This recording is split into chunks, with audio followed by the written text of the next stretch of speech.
Hello student. इस class में हम लोग किसी भी मैकेनिकल सिस्टम को कैसे सॉल्व करना है यूजिंग डी एलम्बर्ट्स प्रिंसिपल वो देखेंगे। पिछली क्लास में एक बहुत ही सिंपल सा मैकेनिकल सिस्टम हम लोगों ने देखा था। यहाँ पे थोड़े नंबर ऑफ जो मासेस हैं वो बढ़ गए हैं, जैसे कि केवल एम एक ही मास था पिछली क्लास में, तो यहाँ पे M1 M2 दो मास है, दो स्प्रिंग कांस्टेंट हैं और दो डैम्पिंग है, दो डिस्प्लेसमेंट है और एक टोटल फोर्स इसमें लग रहा है। तो इस तरीके के मैकेनिकल सिस्टम को ट्रांसलेशनल सिस्टम बोलेंगे, क्योंकि ट्रांसलेशनल सिस्टम का पूरा टर्म है डिस्प्लेसमेंट एक्स है, मास है, डैम्पिंग है, स्प्रिंग है। तो इसका इक्वेशन हम लोग कैसे लिखेंगे ये हम लोग देखते हैं। बहुत आसान है, बहुत ही मज़ेदार है। यहाँ पे हम लोग देख सकते हैं टोटल फोर्स क्या लग रहा है FT, तो FT लेफ्ट हैंड साइड में हो जाएगा। बाकी राइट हैंड साइड में लगने वाला force that means opposite direction में लगने वाला फोर्स। तो सबसे पहले हम लोग इक्वेशन लिखेंगे x1 डिस्प्लेसमेंट x1 के लिए।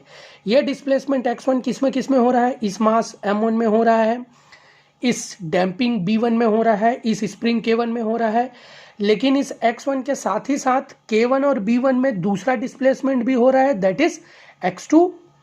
तो आइए देखते हैं इसका इक्वेशन कैसे लिखेंगे। चूंकि हम लोग किसके लिए इक्वेशन लिख रहे हैं, x1 के लिए, तो FT total force is equal to opposite direction में लगने वाला फोर्स। तो अपोजिट डायरेक्शन में M1 d square x1 by dt square, mass पे लगने वाला फोर्स हो गया ये टोटल फोर्स। डैम्पिंग में लगने वाला फोर्स क्या हो जाएगा, V1 d बाई dt। अब हम लोग x1 के लिए लिख रहे हैं इक्वेशन, तो x1 माइनस x2 हो जाएगा। तो x1 माइनस x2 हो गया है, प्लस K1 x1 के लिए इक्वेशन लिख रहे हैं तो x1 माइनस x2 हो जाएगा, तो x1 माइनस x2 हो गया। सिमिलरली हम लोग डिस्प्लेसमेंट x2 के लिए लिखेंगे। ये डिस्प्लेसमेंट किस में एक्ट कर रहा है, इस मास M2 में एक्ट कर रहा है, K1 में एक्ट कर रहा है, B1 में एक्ट कर रहा है, B2 में एक्ट कर रहा है और K2 में एक्ट कर रहा है। तो आप लोग देख सकते हैं सबसे पहले मास के लिए लिख लीजिए आप लोग, तो M2 d square x2 by dt square, clear है।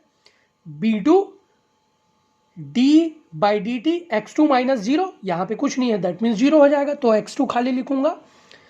K2 x2 माइनस जीरो, तो ये K2 x2 हो जाएगा। सिमिलरली ये वाला डिस्प्लेसमेंट इधर भी एक्ट कर रहा है, तो K2 B1 x2 के लिए लिख रहा हूं, तो B1 d by dt x2 minus x1 B1 d by dt x2 minus x1। Similarly K1 x2 minus x1, तो K1 x2 minus x1 equal to zero. इस तरीके से आप लोग इसको सॉल्व कर सकते हैं। सिमिलरली अगर मेरे पास कुछ इस तरीके का ट्रांसलेशनल सिस्टम दिया हो, वो देख सकते हैं, वो आप लोगों का वर्टिकल सिस्टम था, ये आप लोगों का हॉरिजॉन्टल सिस्टम है, आप लोग देख सकते हैं, जिसके लिए हम लोगों को डिफरेंशियल इक्वेशन लिखना है और रेशियो फाइंड आउट करना है। कौन सा ratio, x2s by fs, Laplace transform लेके उसका रेशियो फाइंड आउट करना है। तो देखते हैं, पहले इक्वेशन लिख सकते हैं।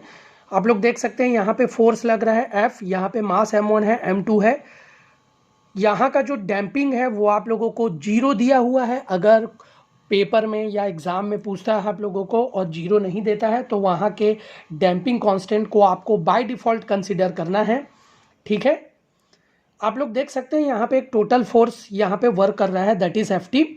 तो FT किस पे वर्क कर रहा है, M1 पे और K पे, क्योंकि ये K जो है डिस्प्लेसमेंट x1 और x2 के लिए क्या है, कॉमन है। तो सबसे पहले हम लोग इक्वेशन लिख लेते हैं x1 के लिए।